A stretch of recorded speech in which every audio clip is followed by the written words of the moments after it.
You have a mandate, I believe, that if you uncover or have any suspicions regarding criminality, you must report that to the RCMP. I believe Mr. Hayes shared that with me at an earlier appearance. So take those two concepts away.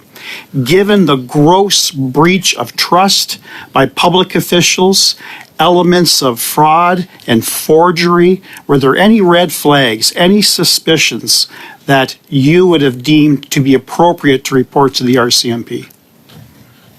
So this was a bit of an unusual situation. The way you described it is absolutely correct. If we found that there was evidence that caused us to believe that law enforcement should be involved, we would refer a matter to the RCMP. In this situation, I didn't have to turn my mind there, as the RCMP was already potentially looking at a matter related to contracting from the CBSA. So I met with the RCMP. Yes. And This Guy's Garage. Like and subscribe. We have with us the Auditor General. I understand there is an opening statement, probably a brand new original one that we haven't heard this week. No. Welcome back to OGGO. Our colleagues for joining us here today. I know you've had a very busy week. I'm not sure it's going to get less busy as a result of the very scathing report that you tabled on Monday. In that report, you found that there was no evidence of contact between CBSA and GC Strategies to solicit a bid for the initial ArriveCan contract. However, you did note, and this would have been in section 138 and 139 on page 10, that one bid had been submitted by a company which was not GC Strategies. Now, we have heard testimony at this committee that two options for ArriveCan were presented. What I don't understand is how the option for ArriveCan that was ultimately chosen could have been presented if there was no bid from GC Strategies. Did you look at the two options presented to Min Doan and John Osowski to see if there were companies attached to them? Did you examine how the option for ArriveCan was chosen if there was no bid submitted? And who created the option for ArriveCan that led to GC Strategies? I recognize there's a number of questions there. I can repeat them if needed once you start answering. So thank you. I'll try to answer them all, but I might look to Sammy Hanish to add some detail. As we reported in our audit, officials at the Canada Border Services Agency told us that their decision to award the contract to GC Strategies was based on a proposal they had received from them. However, that proposal was not on file and not provided to us. We are aware that 3 organizations were approached, even though it was a non-competitive process. Typically, the public service approaches a few vendors to see a proposal just to know what they could do. One proposal was received from those 3 vendors, and it was not from GC Strategies, yet the non-competitive contract was given to GC Strategies, and we found very little documentation about interactions with the vendor or the reasons why. We did see an email between the Canada Border Services Agency and Public Service and Procurement Canada authorizing the contract and supporting why to award it to GC Strategies, yet there was no evidence to support the statements made in that email. And that's why we concluded that there was very little documentation or proof as to why they were selected and how they had the skills and competencies to deliver on the contract. Thank you very much. In regard to who chose GC Strategies, you indicated in a response to my colleague, Mr. Brock, yesterday at the Public Accounts Committee, that you were unclear as to whether it was Ms. Belanger or Mr. Doan. And that when he asked, once you gave that response, he asked if you had sought clarification with CBSA. The response was no. Can you explain to us why your office would not have gone back to CBSA to get that clarification, given the damning report that is in front of us? So the piece, the communication that you're talking about is some information that we did not receive from the Canada Border Services Agency. It was not provided in official records. We received it from Mr. McDonald. When you look at it, and I've gone back to look at it since yesterday, it appears to be a briefing note to prepare Ms. Mélanger for committee appearance. At the time, I believe she was the acting chief information officer at Canada Border Services Agency. But when you look at that document, it includes sample questions and possible answers. There's a lot of answers in there that are inaccurate or incorrect. And so it was a piece of evidence that we didn't have anything to corroborate it from. And in fact, we could disprove many of the proposed answers as being inaccurate. And so we didn't feel it was necessary to return to Canada Border Services Agency and ask them any more about that document. Thank you very much. I guess I'll follow up by just asking, in your investigation into ArriveCan and GC Strategies and the awarding of these contracts, did you speak to any of the individuals named that in the internal investigation? Did you speak with Mr. McDonald, Mr. Utano, anyone from GC Strategies, or were you simply looking at the processes involved by CBSA in the awarding of contracts? So during our audit, we do speak with public servants who are still working in the public service. So we did speak with Mr. Utano, Mr. McDonald, and Mr. Dewan. We do not interact with private corporations or private citizens. And so we rely that the public service should be maintaining full, complete, and accurate records of their interactions unless there's reason for us to. But in this case, we did not. No. Okay. Thank you. Thank you. Mr. Kuzmierczak, please. Thank you, Mr. Chair, and thank you, Ms. Hogan, for your tremendous work to you and your team. We're on the same side here. We want to make sure that we improve accountability. This is about accountability and making sure that if there is wrongdoing, that we hold those to account, the public servants to account that conducted that wrongdoing and those breaches of the controls and the code of conduct. So I thank you very much for your work. I wanted to ask you, the ArriveCan app was built under extraordinary circumstances of the COVID-19 pandemic. The app was built in 30 days. It was built, it's a complex a system that was downloaded 18 million times by folks across all platforms. It protects the privacy of those of persons using the app, including their very sensitive health information. It was also the information that it gathered was also shared securely across provincial health agencies within minutes, almost instantly. And the app was also accessible. And when we spoke with CBSA officials here that came before us, they said they didn't have the in-house capabilities to be able to pull this off in such a short period of time. In your report on page 16, you raised a concern. You stated that the Canada Border Service Agency had consistent requests for resources with the highest levels of IT experience. And again, the report states, in our view, this meant that the agency likely paid for senior resources when work could have been done by resources with less experience that are paid less. If you can kind of explain to us, how would you recommend or how do we balance, for example, the need for cost effectiveness versus needing, again, high expertise to be able to pull off a complex piece of software in such a short period of time? So I do agree that the application was developed and launched very quickly. Much of what the public service was doing at that time during the pandemic was being fast and effective to help support Canadians. What we were looking here was whether or not the government had achieved the best value for money, and whether they could justify some of the decisions that have been made. And what we saw is there was very little justification for repeatedly asking for IT experience with 10 years or more, which is the highest level that is typically contracted out in the government. And, at the beginning, that might have made sense. We would have expected that as time progressed, that was likely not needed throughout the whole time that reliance was on external resources.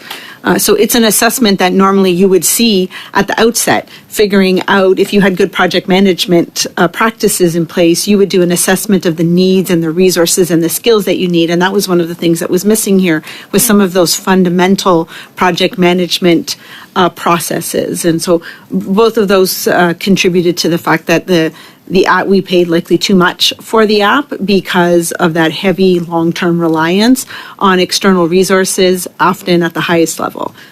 Thank you, Chair, and welcome back, Ms. Hogan, to our group. You stated in paragraph 1.19 that 18% of invoices submitted by contractors did not have supporting documentation to explain if expenses related to ArriveCan or other IT projects.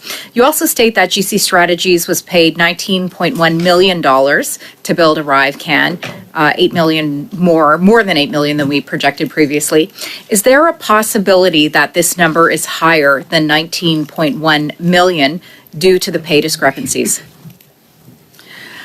So the breakdown in that exhibit is the dollars spent allocated by contractor on ArriveCan. What's important to know there is that's what the Canada Border Service Agency and their financial records have said was paid to a vendor and allocated to that contract. We had difficulty at times seeing the evidence to support that the expenditures on invoices were actually linked to ArriveCan and not another IT project. So the dollar amounts listed by vendor could be higher or lower. It really just speaks to the poor financial record keeping at the Canada Border Service Agency. So it could be higher, that this is possible. In section 1.53, you state that the agency reached out to firms they wanted to work with and slotted them into pre-existing contracts with GC Strategies through task authorizations. The CBSA also stated that $12.2 million are not properly accounted for due to lack of TA documentation. Was this an issue with GC Strategies or with the CBSA? So in my view, these were two examples of procedures that the Canada Border Service Agency should not do. I would have expected that if the Canada Border Service Agency felt that they had an existing relationship with a vendor that they knew was able to deliver on something, that they should enter into a contractual obligation directly with them. We do not know. It's not clear why then the vendor was given a task authorization under a GC strategy contract. So those are examples of things I would have expected to see CBSA do better at, because there are procurement rules around that. Right. So we know in this room that GC Strategies has been contracting with this Liberal government since it began in 2015, but we just found out today that they have made over $250 million in that period of time, $250 million. I mean, that is a lot of money. Are you concerned that GC Strategies has been using these same tactics to procure lucrative contracts in other areas of government? So I can't speak to the profit margins of a private corporation. That's not something that we audit. And I was responding to a motion here from the House of Commons in order to look at the ArriveCan application, and that's what I can speak to today. Could you give any assurances to Canadians today that the company has not continuously been engaged in these practices across these past 8 years? I can only talk to what I saw as procurement rules, procurement processes or gaps in procurement processes between the Canada Border Services Agency and the vendors that were used for the ArriveCan application. Are you concerned that the 180-day suspension for GC Strategies at the CBSA will be lifted on May 1st of this year? So again, these are decisions that the public service has taken that I did not audit and really can't comment on. You think that the company has been properly assessed to see if they are within the federal government's procurement guidelines? Again, when it was a non-competitive process, I would have expected during the initial contract award for the ArriveCan application to see a proper assessment done. But as we noted in our audit report, there is very little documentation to support why GC Strategies was selected. Would you see a comparison between the McKinsey consulting study that you are currently working on, the report which is due out in May, I understand, and perhaps an extension of a study into GC strategies? Because it seems to me that McKinsey would be a third-party external consultant that you are currently auditing within the government and the use of the government of this company. Would you not say that's something similar? If your evaluation of their practices or that as far as they apply to this ArriveCan report? So I think both vendors are professional services contracts, and that's what our audit is looking at, that we expect to table later this year. It will be broader than just looking at professional services contracts linked to ArriveCan. So I normally do not comment on the results of an audit until we make it public in the House of Commons. Thank Like you the organizations very are much. similar. Thank you very much, That is Mr. our Chair. time. Thank you, Mr. Baines, Auditor please go General. ahead. Mr. Genuis, please, for 5. Madam Auditor General, we have in front of us a devastating audit showing outrageous cost overruns, rigging of contracts, a mysterious absence of documents, and the breaking of ethics rules on a sole source contract for an app that didn't work and sent at least 10,000 people falsely into quarantine. This is the ArriveCan scandal, and it adds to things we already know about resume tampering, waste, cozy relationships with useless contractors, and in some cases, I think activity that is clearly criminal. What we do not yet know fully is the motivation animating the people involved in this scandal. None of this was necessary. None of this was normal. There's no plausible excuse for what happened. Why do you think they did it? I'm unable to answer that question. I think that's something that an RCMP investigation would likely answer if they look into this matter. Okay, but as far as you saw, you didn't see any indication of what was motivating the people involved in these actions, other than those who made money off it, I suppose, but the people inside of government. I believe that the public servants were responding to a need. There was a need to improve the efficiency at the border, and the ArriveCan app, as we reported on in 2021, improved the quality of the information that was gathered at the border as travelers were coming in, and the ability of the government. Sorry to just jump in, just because of the time limit. I mean, I understand that explains the perception of around having some kind of an app, but in terms of the way they operated specifically, the choices that were made around documentation, around rigging, do you have any indication about what might have motivated that choices? So when we spoke to individuals, they often told us that it was the pandemic and that they were just trying to respond to a need. But in my view, an emergency is not a reason to throw the rules out the window. You should still follow good procurement practices. Yeah, essentially those are the same excuses that we're getting from the government right now. So, and I agree with you that that's not adequate. So we have an internal investigator looking into this now, apparently, but that internal investigator is subject to the authority of the president of the CBSA and has acknowledged that internal investigator that he is not independent. What failures does this audit point to specifically in the actions of the president's or around the president's office? In terms of the audit findings, I'll answer this quickly. The failure of senior management will be in the oversight, the lack of oversight, the lack of monitoring. We mentioned that there wasn't a budget set up at the beginning. Very difficult to monitor whether a project is on time or on budget when you don't have a budget. But senior management should have been watching this. So there's no way senior management can say, oh, well, this was a couple guys at mid-level. What you're saying is that there's an expectation of oversight. So if you can confirm that, but then also advise what expectations you would have had of PCO in terms of ensuring the proper processes along the way. So I would agree that senior management should be watching what's happening in the organization, whether that's the CIO, the Chief Information Officer, or on a project that's spending a lot of money, the Executive Committee. In terms of the Privy Council Office, I would say that at this point, we wouldn't have had expectations that they would be watching this, except for the fact that because of the nature of the pandemic, I think they would have been wanting to see that there was a way to collect information at the border in an efficient manner. And I would say it's understandable because this was under the the agency's authorities that CBSA should be responsible and accountable for how this happened. The department and the minister are responsible. You would have expected, because of the nature of the pandemic, that there would have been some questions about the process from PCO. Obviously, it's not the primary responsibility. Just quickly. This was the responsibility of the Public Health Agency of Canada and the Canada Border Services Agency. Okay, thank you. Madam Auditor General, in your time working in this area as Auditor General, would you say that this is the worst you've ever seen?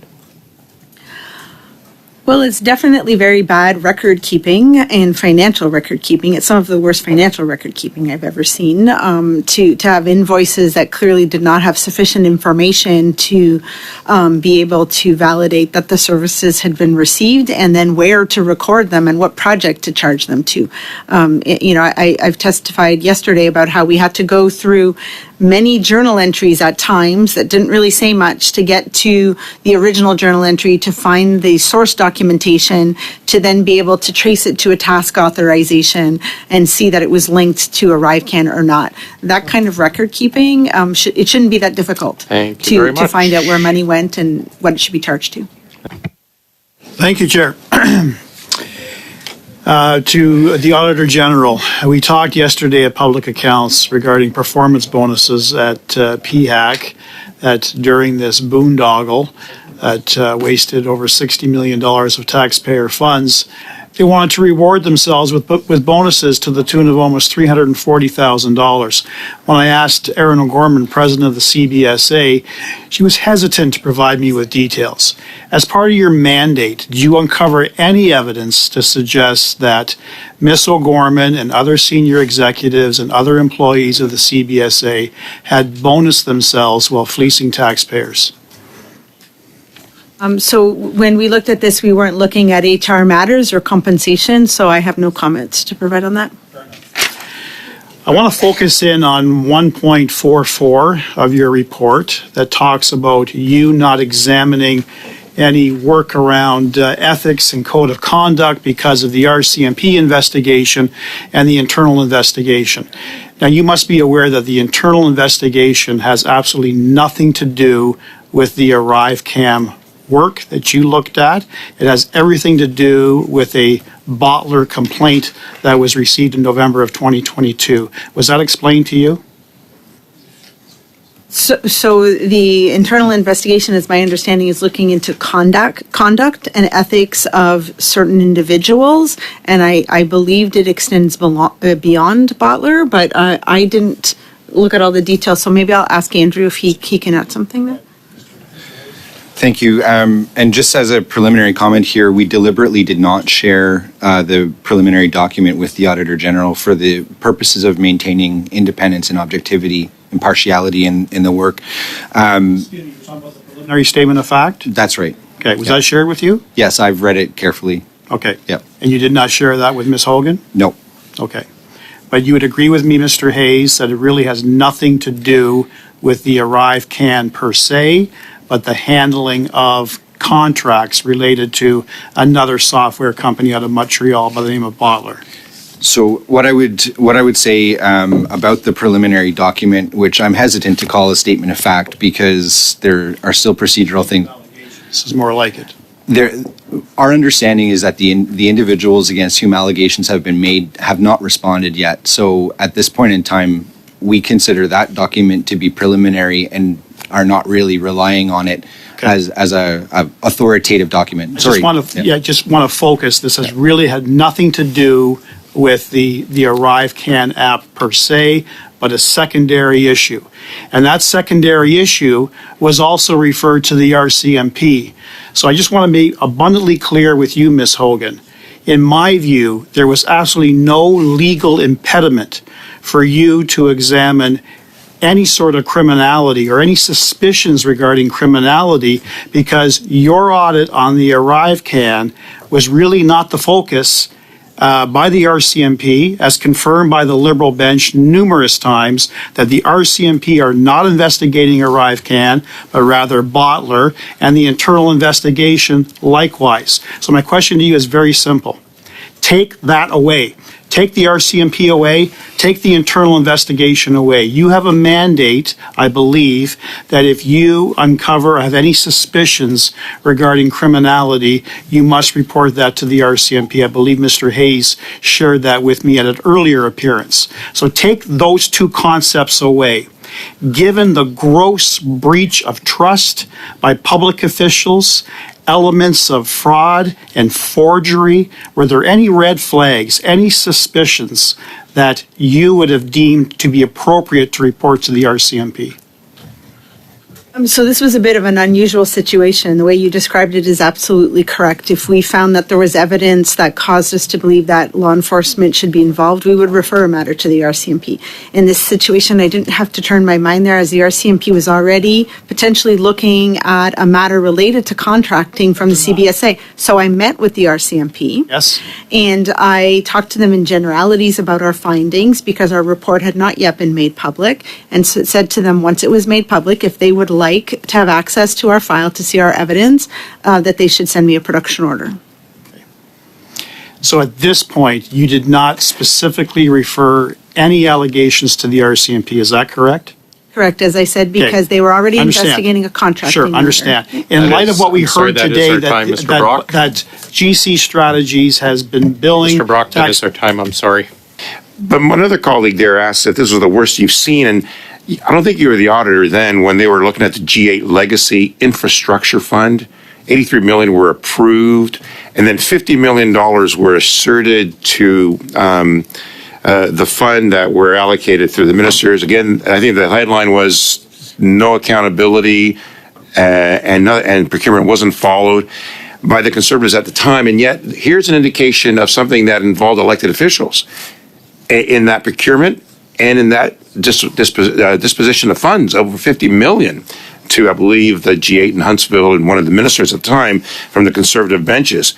This did not happen here. Was any elected officials engaged in your review?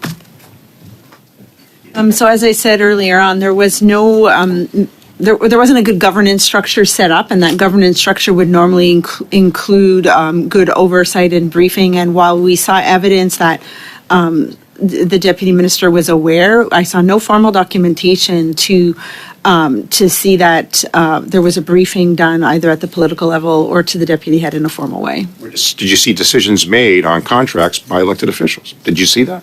Well, we saw a lack of documentation for some of the most basic decisions being made, like why select GC Strategies or why use a sole source. So, you know, I mentioned in my opening statement, what we didn't find is concerning. I understand what you didn't find. I'm just trying to see if you found any indication. Well, notwithstanding the glaring mismanagement that you have pointed out and the gross waste of taxpayers' money, I think we continue to be deeply concerned with what we believe may be corruption within the department when it comes to the awarding of contracts. In the course of our study of ArriveCan, and I'll perhaps follow up on what my colleague Mr. Bacharach was talking about or questioning you about. We have had extensive issues with scrutinizing subcontractors. We know that we do not have the ability to scrutinize them in the same way that we do contractors. We have also learned from departments that the scrutiny of these subcontractors is far less strenuous than that of contractors. And in paragraph 1.53 of your report, and I'm going to quote what you mentioned. You mentioned in point 153, we also found a situation where the agency reached out to a firm, one that did not have a contract with the agency, to complete work on ArriveCan. A few days later, the firm's resources were added to a task authorization under a contract with GC Strategies. This is concerning. It would seem like a ploy to allow GC Strategies to get a cut for the work done by this new resource by putting them on a task authorization underneath GC strategies and reduce oversight. Can you tell us what is the name of the firm you referenced in this paragraph? I'm going to have to look for someone else for that answer. Hold on. I'll have to look in the file. We'll have to look in our audit file, and we can get back to the committee on that. Okay, I would also ask if you could provide us with the information that whether or not this company becoming a subcontractor for GC Strategies, we received value for money of their work. And again, would it have been cheaper for CBSA to contract that firm directly rather than making them a subcontractor to GC Strategies? I mean, as we noted in that paragraph that you started quoting, the last few sentences do state that it was unclear why there wasn't a contract entered into directly by the Canada Border Services Agency, and as a result, it's likely that the CBSA paid more for those resources than they should have if they had contracted directly with the vendor. Thank you very much. Mr. Chair, how much time do I have? 2 minutes. 2 minutes, thank you. I'm just going to go back to your mandate as the Auditor General. I had the privilege of working with you on public accounts in the role as chair of that committee, and understand that I believe your role is to take a look at the processes, rules, policies that a department puts in place to conduct their work, and that you audit those processes, policies, and rules. I guess what I'm asking you to comment in is I think we really do need to delineate the difference between the responsibility to know, which would be the minister's responsibility to know, and the responsibility to act, which would be the deputy head's responsibility to act, or those that fall within the organization underneath them. Do you believe that ministers ought to have known what was happening in their departments during the pandemic? Perhaps they weren't responsible for what happened, but did they have a responsibility to know?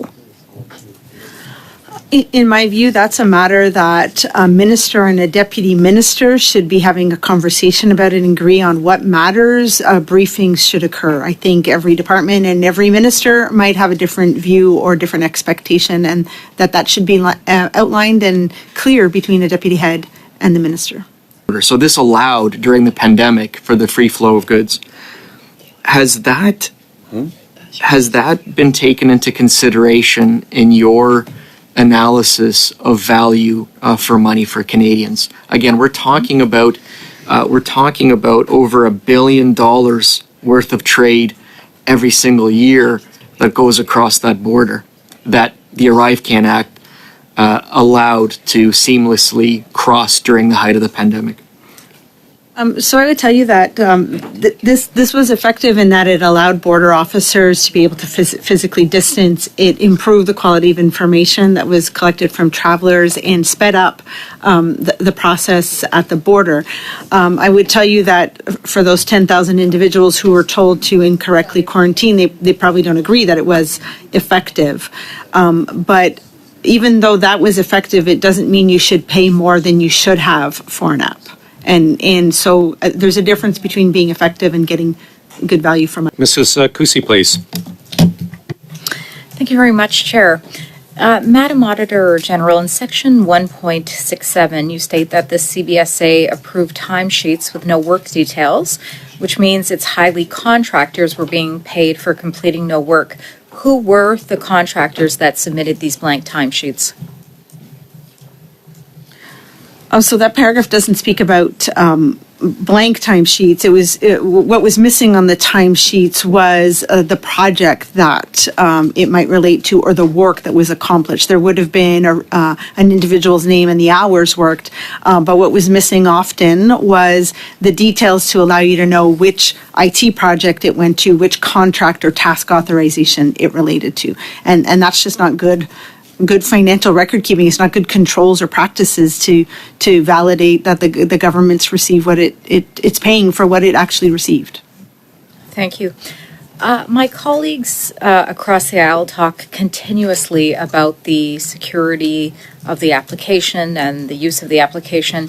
But in section 1.74, you state that GC Strategies used 2 resources to check the cyber security of ArriveCan and did not ensure that these resources had the adequate security clearances, correct? Yeah, we did find that individuals who did some of the security testing did not have the security clearances that were required by the contract. However, that security testing was done in a test environment.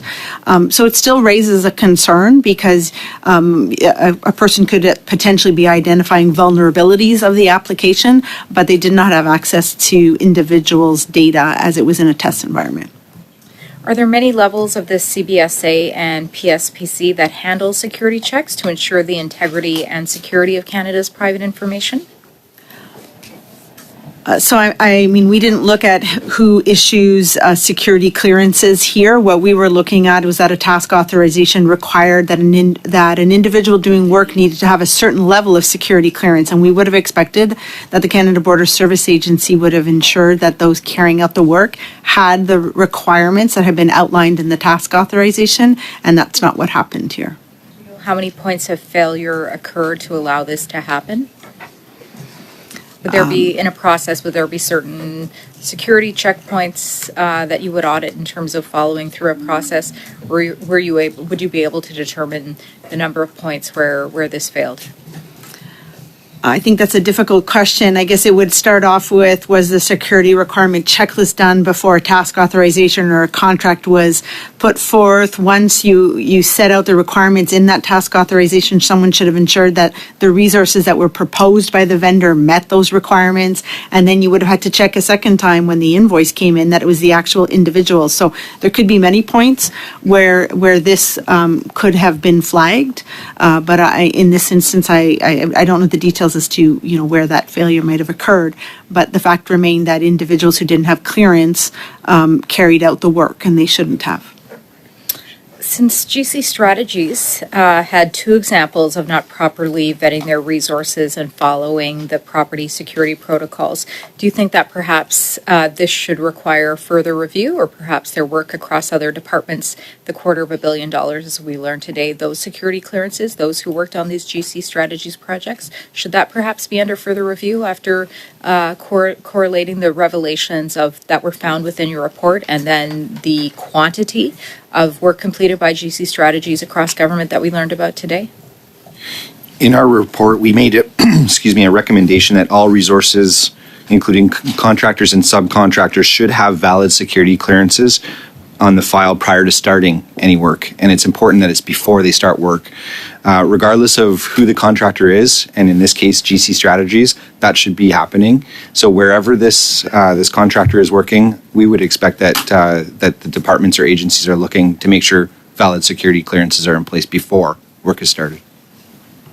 I agree entirely with this recommendation, and further to the investigation of the RCMP, Bottler AI also made allegations that were reported in October of 2023 that stated they were not given the property security clearances before they began their work back in 2020. So do all of these examples bring concern of a systematic problem for you across government, or certainly across the agency, regarding security clearances? I mean, it's hard to speak across the government since we really focused in here on ArriveCan, but it is a concern that if there's a requirement that an individual have a security clearance and that the person managing that contract didn't make sure that happened, that is a concern because there's valid reasons for having security clearances in place, and that's why we issued the recommendation. It does concern us. Thank you, Mr. Chair. Mr. Chair, if you allow me, I'm going to make a comment. And the comment is to build on what my colleague, MP Kuzmirchik, was talking about. So I'd like to put to Canadian and all of our colleagues the following. If there was an e-commerce application who had 18 million users and processed 60 million transactions and facilitated over billions of dollars of monetary transaction, what would its valuation be today in the market? There's a big difference between the cost of developing an application in Canadian code and what is valued at. And I leave it as that. If you're interested, go do a little bit of research to understand what the valuation of such an application it is. Thank you for indulging. Thanks. Mr. Brock, please, and then Mr. Souza, please. Back to you, Auditor General. In light of the shocking revelations revealed today that GC Strategies has received $250 million under the Justin Trudeau government for a myriad of contracts, probably very similar in nature to the ArriveCan scandal, does that in and of itself heighten your suspicions with respect to GC Strategies? And if it does that heighten enough to notify the RCMP to expand their investigation to ArriveCan specifically? I mean, as I said previously, I've spoken to the RCMP and we'll be happy to open our file should they issue a formal request and they can see the documentation and the evidence that we have around our audit. Okay. And when you had those discussions with the RCMP, they never closed off that possibility. They didn't say to you, for instance, I'm sorry, Auditor General, we're not interested, anything like that? No, I followed up the meeting with a letter on January 26th and I have not heard from them since. Thank you. Did ever an opportunity present itself where President O'Gorman confirmed with you any suspensions of any other CBS employees as a result of your findings?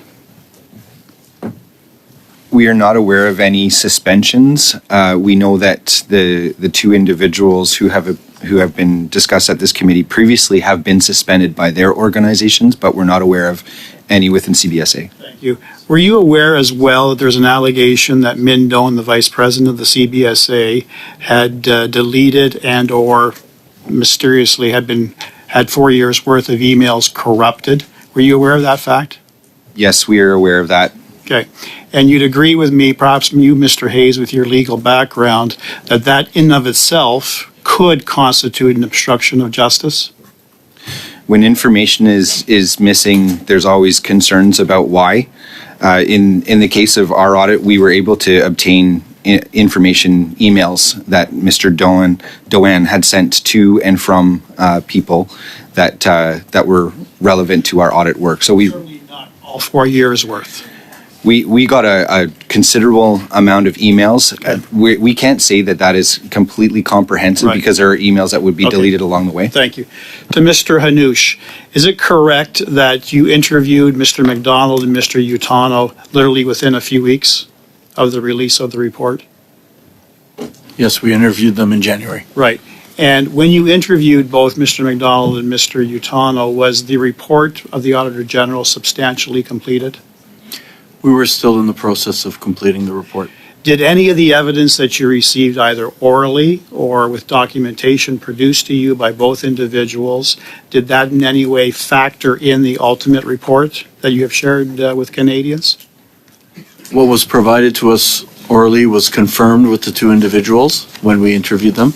And in terms of the materials provided, those were considered in the context of all of the other information we had in our files.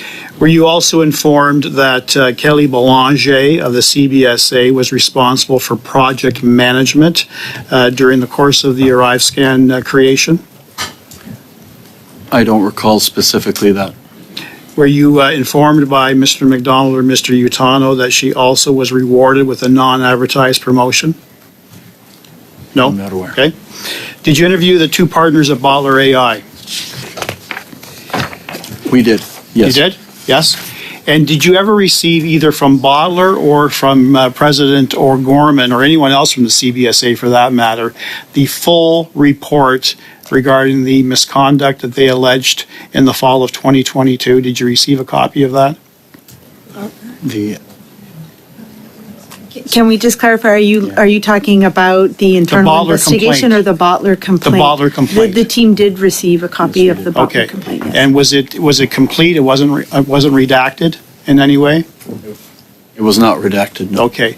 Besides the two individuals who are currently suspended without pay, McDonald and Utano, were there any other allegations of misconduct with any other CBS employee as contained in that report? I would have to go back to the report at this point. We read that Okay, months ago. would you share, can you go back to the report and share with this committee details of any other allegations of any other individual other than McDonald and Utano, please? Within 15 days? I'm not sure if we're able to do that. That would be a request probably best made to the agency. Is it necessary in Canada? We're not North Korea. The government doesn't control the police. The government is not in charge of forcing them to investigate or not. Is the RCMP, in your opinion, Auditor General, in your opinion, is the RCMP aware of the circumstances before us in this committee, given what they are doing with Bottler? I think it's fair to say that that there's a lot of attention on what is happening both publicly and behind the scenes in terms of the investigation that the CBSA is conducting.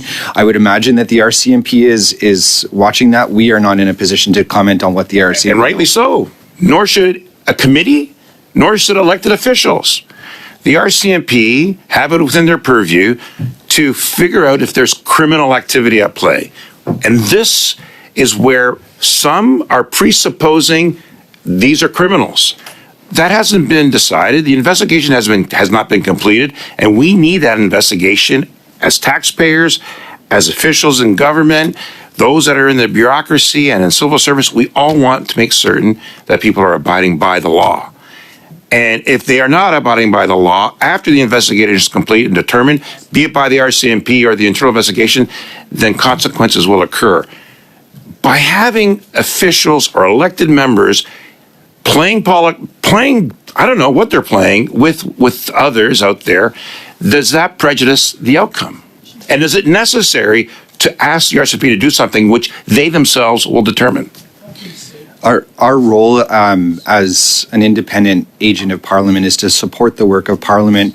We made a deliberate decision not to duplicate work that was happening in other places, but it's not for us to describe. Does the RCMP require our instruction, is my point.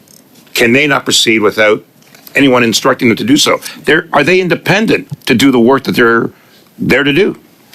My understanding is the RCMP is an independent organization. However, I would just reiterate that it's not for us to tell the RCMP what to do. It's not for us to tell Parliament what to do. Is it up to elected officials to tell the RCMP what to do? Mr. Sousa.